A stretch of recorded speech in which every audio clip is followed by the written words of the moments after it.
ॐ अजामेकां लोहितशुक्लकृष्णां बह्वीः प्रजाः सृजमानां नमामः। अजायेतां जुषमाणां भजन्ते जहत्येनां भुक्तभोगान् नुमस्ताम्। कुल मिला के प्रकृति विकृति कितनी हुई?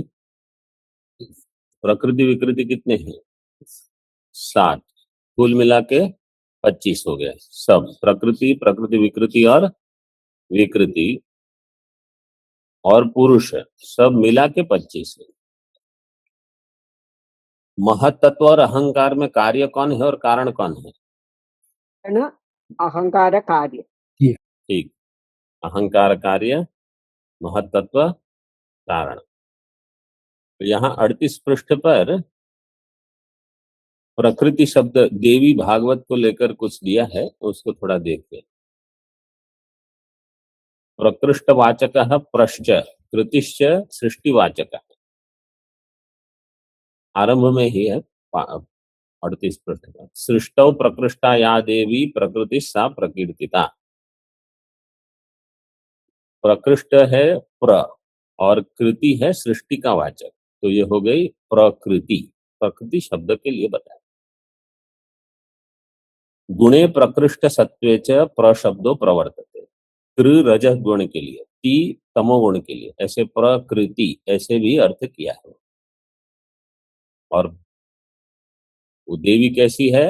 मतलब जिसको हम माया कहते हैं, शक्ति कहते हैं, त्रिगुणात्म स्वरूपाया सर्वशक्ति समन्विता प्रधानम सृष्टिकरणे प्रकृतिस्तेन कथ्यते। तो जो सृष्टि का कारण है, करण है सृष्टिकरणे, मतलब सृष्टि का कारण है, असाधारण कारण, वही प्रकृति शब्द से बताई। प्रकृति क्या है? इसमें सांख्य सूत्र क्या कहता है? सत्व रजस तमसाम साम्यावस्था प्रकृति। सत्व रजस तमोगुण की जो साम्यावस्था है, लेकिन ये साम्यावस्था कैसी है? अकार्य अवस्था उपलक्षितम गुण साम्य। जब कोई कार्य नहीं हो ऐसी अवस्था से उपलक्षित जो गुण का साम्य है, वो होगी प्रकृति। तो कृति का अर्थ है सृष्टि और प्रकृति का अर्थ है प्रकृष्टा सृष्टि प्रकृति, ऐसे अर्थ बना सकते। यहाँ टीका में और भी दिया है, टिप्पणी में दिया है। जिसको थोड़ा अधिक पढ़ना हो तो ये कुछ थोड़ा पढ़ते रहोगे तो ज्ञान अच्छे से हो जाएगा। प्रापूर्णे धातु से पचादी अच करके प्र शब्द बनाया और कृति शब्द व्यापार अर्थ में लेकर प्रकृति ऐसे भी बनाया। ठीक है, आगे देखते हैं। अनुभय रूपम आह। अभी प्रकृति विकृति ये हो गए, अभी अनुभय रूपम न प्रकृतिर न विकृति ही पुरुषः इति एतत् सर्वम उपरिष्टाद उपपादयिष्यते। पुरुष कैसा है? न प्रकृति है न विकृति है, और ये सब आगे पुरष्टाद उपपादयिष्यते, आगे इसका उपादन करेंगे 22वीं कारिका। अभी यहाँ आगे देखिए। तम इमम अर्थम प्रामाणिकम कर्तुम अभिमताः प्रमाण भेदा लक्षणीया। अब कोई कहेगा आप कहते हो ये प्रकृति है, ये प्रकृति विकृति है, ये विकृति है, ये इसमें प्रमाण क्या है? आप अपनी ही कोई जिसकी मर्जी में जो आए वो बोल दे, प्रमाण है कुछ? हाँ हाँ हाँ, प्रमाण है हमारे, हम ही प्रमाण, ऐसे नहीं। तम इमम अर्थम प्रामाणिकम कर्तुम अभिमता। हाँ, तो इसमें प्रमाण भेद बताते हैं। तो कोई भी दर्शन जब हम अध्ययन करते हैं, आपको उसके कितने प्रमाण है ये सब भी पढ़ना पड़ता है। कितने तत्व है वो बता दीजिए। क्यों ये दर्शन है वो पहले ही बताते हैं। दुख की निवृत्ति, कैसे वो दुख की निवृत्ति करेगा वो मीमांसा हमने देख ली। कोई वेदांत दर्शन भी जब हमको ठीक समझना हो, क्रम यही रहेगा। पहले वेदांत दर्शन हम क्यों पढ़े? तो ये दुख की निवृत्ति करेगा, कैसे निवृत्ति करेगा? तो हम कहते हैं ये अविद्या की निवृत्ति से दुख की निवृत्ति करेगा। तो इसका अर्थ है पहले आपको ये निश्चय करना होगा कि अविद्या ही समस्या है। जब तक ये निश्चय न हो आप क्यों वेदांत के पीछे पड़ोगे? अविद्या ही हमारी मूल समस्या है। बाकी यहाँ वहाँ कुछ भले भोजन करना पड़े, कुछ व्यवहार करना, स्नान करना, अटन, मुख्य समस्या को कभी नहीं छोड़ना कि वहीं हमको अधिक से अधिक बल देना है, अधिक से अधिक सामर्थ्य वहां लगाना है। बाकी ऐसे ही कुछ करके चल रही है गाड़ी तो चलने दो। बिल्कुल ऐसे लगा है कि बंद हो जाएगी तो वहां थोड़ी मेहनत कर दो बस। तो अविद्या अगर समस्या सिद्ध हुई तब ज्ञान का महत्व रहेगा, तब उसके लिए प्रयास होगा। नहीं तो ज्ञान के लिए क्यों इसलिए तो इतना सभी ग्रंथों में कि कर्म से मोक्ष नहीं होगा, कर्म से मोक्ष नहीं होगा, ये प्रकरण आता है। अब इसमें प्रमाण क्या है तो बताते हैं। प्रमाण भेदा, प्रमाण में कितने भेद हैं उसको लक्षण करना चाहिए, उसका लक्षण बताना। न च सामान्य लक्षणम अंतरेण शक्यते विशेष लक्षणम कर्तुम। पहले सामान्य लक्षण अगर ज्ञात न हो प्रमाण का तो प्रत्येक प्रमाण का विशेष लक्षण ज्ञात कैसे होगा? इसलिए इति प्रमाण सामान्यम तावल लक्ष्यति, पहले प्रमाण सामान्य क्या है उसको लक्षित करते हैं। दृष्टमनुमानमाप्तवचनञ्च सर्वप्रमाणसिद्धत्वात् त्रिविधं प्रमाणमिष्टम् प्रमेयसिद्धिः प्रमाणाद्धि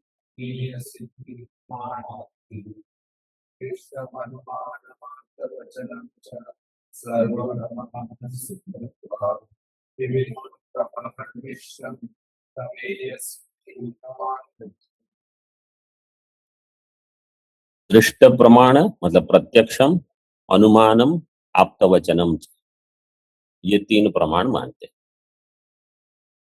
सर्व प्रमाण सिद्धत्वात् त्रिविधम प्रमाणम इष्टम, सर्व प्रमाण सिद्धत्वात् सभी प्रमाण का इन्हीं तीन में अंतर्भाव ऐसे ले सकते हैं। और प्रमेय कितने हैं? प्रमेय सिद्धि ही प्रमाणाधि, मानाधीना मेय सिद्धि, तो प्रमाणाधीना प्रमेय सिद्धि प्रमाण के अधीन। तो आपने कहा 25 प्रमेय हैं इनके, 25 पंचविश तत्व है, वो प्रमाण से सिद्ध करेंगे प्रत्येक को। तो इन्होंने तीन प्रमाण माने हैं, वेदांत 6 प्रमाण मानता है, कोई 4 मानते हैं न्याय वैशेषिक वाले। बौद्ध कितने मानते हैं? 2 ही मानते हैं, प्रत्यक्ष और अनुमान, बस। उनके वहां श्रुति प्रमाण ऐसा कुछ नहीं, उनके आचार्यों की पंक्तियों को प्रमाण मानते ही होंगे। प्रमाणम इष्टम इति, अत्र च प्रमाणम इति समाख्या लक्ष्य पदम। यहाँ जो प्रमाण ये है समाख्या, वो लक्ष्य पद है, और उसका जो निर्वचन होगा तन निर्वचनम च लक्षणम। प्रमाण का जो निर्वचन होगा मतलब उसका जब लक्षण बताया जाएगा वो होगा लक्षण, और प्रमाण हो जाएगा उसका लक्ष्य। समाख्या, समाख्या शब्द से क्या बता रहे हैं? मीमांसकों का क्या सूत्र है? श्रुति, लिंग, वाक्य, प्रकरण, स्थान, समाख्या। ये वो समाख्या है हमारे इसमें दिया है। समाख्या शब्द मीमांसकों का संकेत 4 नंबर टिप्पणी में दिया है। थोड़ा वहां पृष्ठ इधर उधर है, लेकिन श्रुति, लिंग, वाक्य, प्रकरण, स्थान, समाख्यानाम समवाये पारदौर्बल्यम अर्थ विप्रकर्षात्, मीमांसा सूत्र उसको दिया है। तो इस समाख्या से इसको लेना है।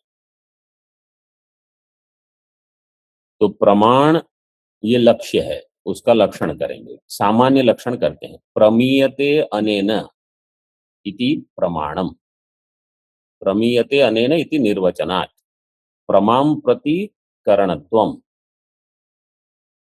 जिसके द्वारा प्रमा होगी, प्रमा का जो करण होगा उसको माना जाएगा प्रमाणम।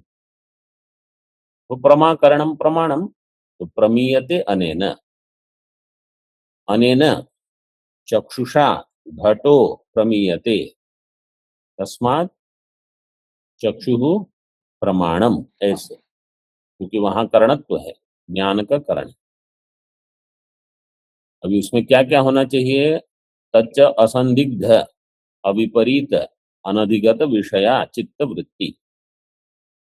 ये चित्त वृत्ति कैसी हो? असंदिग्ध अविपरीत अनधिगत। संदिग्ध होगा तो संशय होगा, वो प्रमाण नहीं मानेगा। विपरीत भावना होगी, विपर्य होगा तो भी प्रमाण। और स्मृति का भी व्यावर्तन अनधिगत होना चाहिए। स्मृति कैसी होती है? अधिगत विषया होती है, तो अनधिगत हो तब वो प्रमाण। अनधिगत विषया, बोधस थोड़ा और आगे आएगा, इसलिए यहाँ इतना विस्तार करने की आवश्यकता नहीं। और बाकी सब हम वेदांत में ये पढ़ चुके हैं। असंदिग्ध वेदांत परिभाषा में देखा है, बोधश्च पौरुषेय फलम प्रमा। बोध क्या है? प्रमा। पौरुषेय फलम तत्साधनम प्रमाण। पौरुषेय प्रमा की उत्पत्ति के लिए जो साधन होगा वो प्रमाण।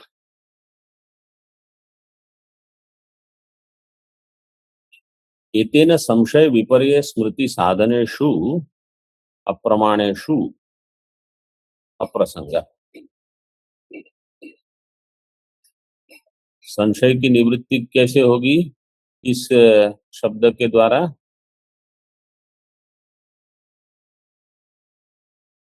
असंदिग्ध, असंदिग्ध पद दिया है ना। जैसी चित्त वृत्ति हो असंदिग्ध, तो संशय की निवृत्ति करेगा। अविपरीत किसकी निवृत्ति करेगा? विपर्य की। और स्मृति साधनेषु, स्मृति अनधिगत, तो उसकी व्यावृत्ति हो जाती है। तो प्रत्येक पद जो दिया है वो किसी की व्यावृत्ति के लिए है, ताकि वहां अतिव्याप्ति ना हो।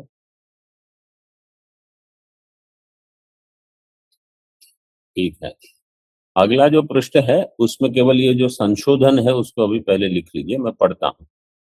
संख्या विप्रतिपत्तिम निराकरोति, संख्या में विप्रतिपत्ति का निराश करते। त्रिविधम इति, संख्या विप्रति का अर्थ क्या है कि कोई तो 4 प्रमाण मानते हैं, कोई 6 प्रमाण, आप केवल 3 प्रमाण मानते हो, तो 3 में ही किसी को आपत्ति हो गई। तो बोले नहीं, 3 ही बस। कैसे? तो वहां थोड़ा लिख लीजिए, मतलब हमारे पुस्तक में स्पष्ट नहीं। तीसरो विधा यस्य,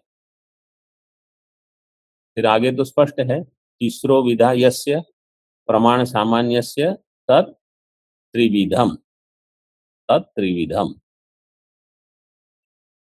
स्वल्प विराम। स्वल्प विराम का अर्थ है कॉमा, फुल स्टॉप नहीं। न न्यूनम नापि अधिकम, न न्यूनम नापि अधिकम इत्यर्थः। आगे विशेष लक्षणानंतरश्च एतद् उपपादयिष्यामः। विशेष लक्षणानंतरश्च एतद् उपपादयिष्यामः। तो जब विशेष लक्षण बताएंगे इन प्रमाणों के, सामान्य लक्षण हो गया प्रमाकरणम, जो प्रमा उत्पन्न करेगा, असंदिग्ध अविपरीत अनधिगत। उसको करने के बाद जब विशेष लक्षण हो जाएगा प्रमाणों का, इसके बाद ये सिद्ध करेंगे कि केवल 3 प्रमाण में ही अन्य का अंतर्भाव हो जाएगा। इसलिए आपको अनुपलब्धि प्रमाण, अर्थापत्ति, उपमान, वो कहेंगे इसकी आवश्यकता नहीं। ऐसे तो संख्या विप्रतिपत्ति का समाधान कर दिया। ओम पूर्णमदः पूर्णमिदं पूर्णात् पूर्णमुदच्यते पूर्णस्य पूर्णमादाय पूर्णमेवावशिष्यते। ओम शांति शांति शांति।